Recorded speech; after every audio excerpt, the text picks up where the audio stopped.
Politique. C'est peut-être ça la politique, le compromis perpétuel entre compromis et compromission. Talk politique à bâton rompu. Parler à bon escient ou à bouche que veux-tu, nos chroniqueurs tirent les verres du nez aux politiques. Merci encore une fois de votre fidélité. Je vous le dis depuis le début de cette émission, nous recevons dans un bâton rompu de ce soir Monsieur Mohamed Cissé. Il est chargé de communication du Parti de l'Espoir pour le développement national, PEDEN, de Lansana Kouyaté. Bonsoir Mohamed Cissé. Alors, Mohamed Cissé, vous avez été reçu hier par le médiateur de la CEDEAO, Dr Thomas Yaïboni. Faites-nous un résumé de la rencontre. Oui, effectivement, nous avons été reçus. Ce qu'il faut comprendre, nous avons été en tant que coalition à travers la convergence centriste pour l'espoir et qui a formé une délégation. Et quand nous avons été reçus, il a posé un ensemble de questions relatives à ce qu'il faut pour dialoguer, ce qu'il faut en termes de délais, sur le contenu de la transition et ainsi de suite. Et point par point, nous avons donné notre position et il a souhaité aussi que nous en fassions un mémorandum qui va lui permettre de faire son rapport au chef de l'État de la CEDEAO. Donc voilà en gros.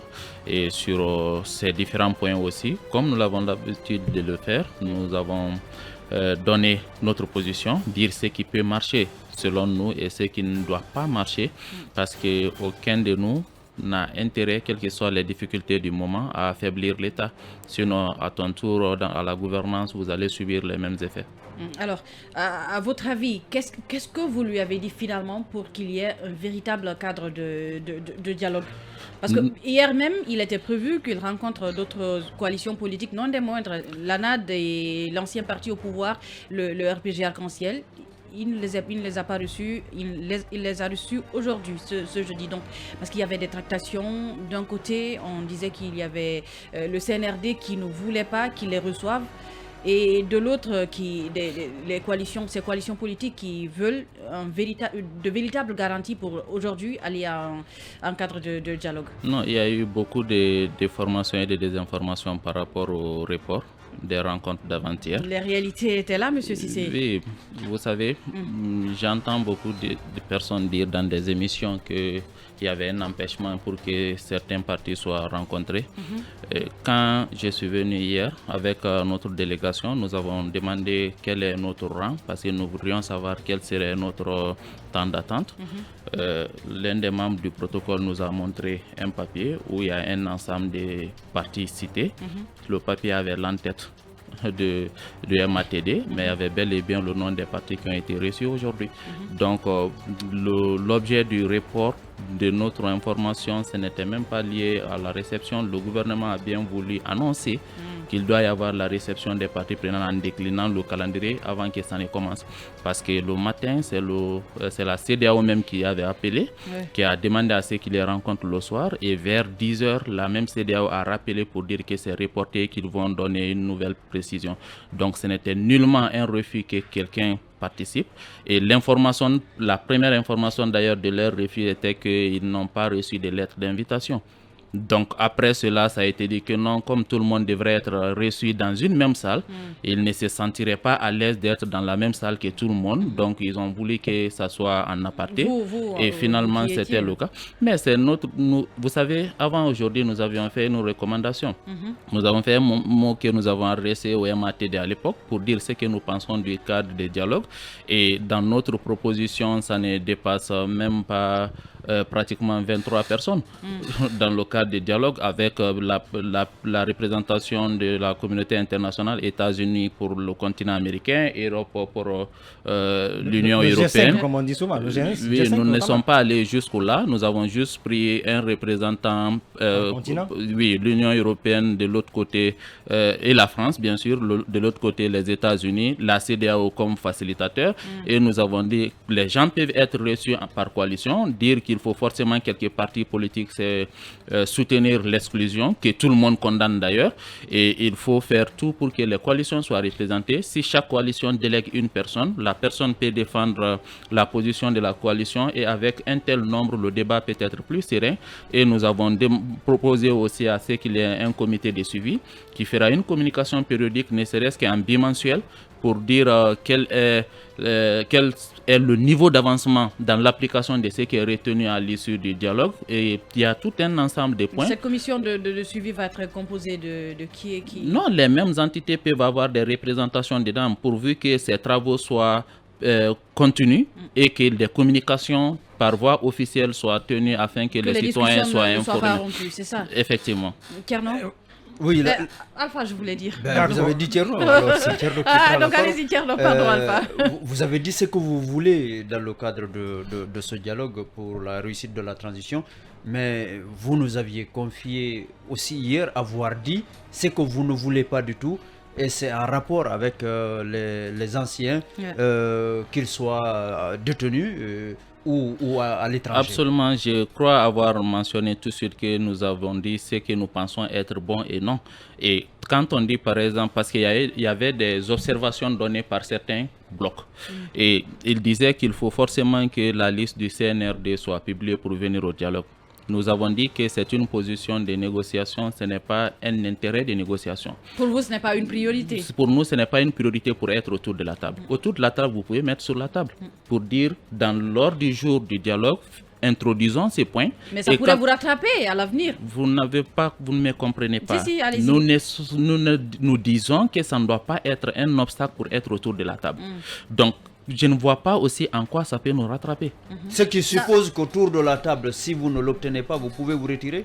Non, mais ce n'est pas un point fondamental. C'est pas ça le rattrapage. Ce n'est pas un point fondamental parce que... Moi, je parle des futures élections, parce que ne pas savoir qui sont les membres du CNRD. Nous n'avons pas on pourrait avoir un membre du CNRD, nous n'avons par jamais exemple, eu peur. Candidat à une élection sans qu'on ne le sache. Nous ne sommes pas effrayés.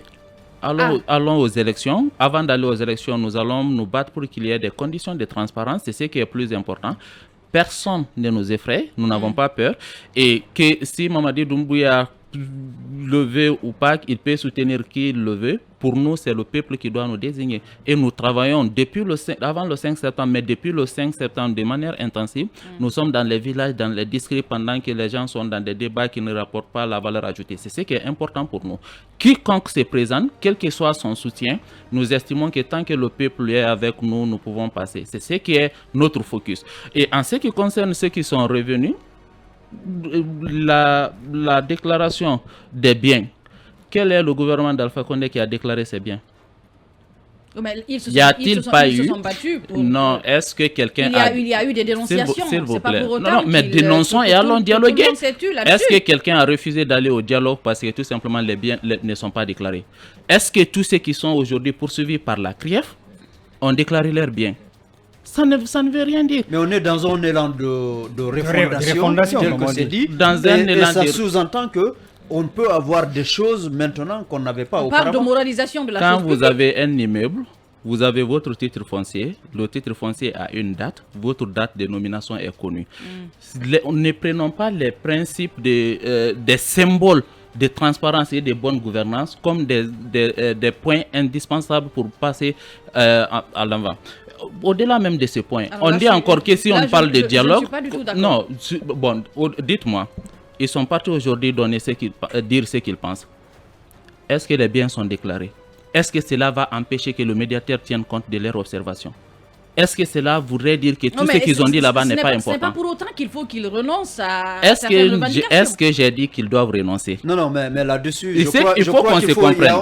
J'ai dit ce n'est pas indispensable pour être autour de la table. Leur présence par la publication des déclarations des biens. Ils ont conditionné leur présence par le fait que ce soit organisé et que tout le monde ne soit pas reçu comme dans un forum. J'ai vu des déclarations dans lesquelles c'est dit, j'ai entendu des voix officielles de ces partis qui le disent. Et d'ailleurs, même quand on parle, par exemple, quand on dit dialogue,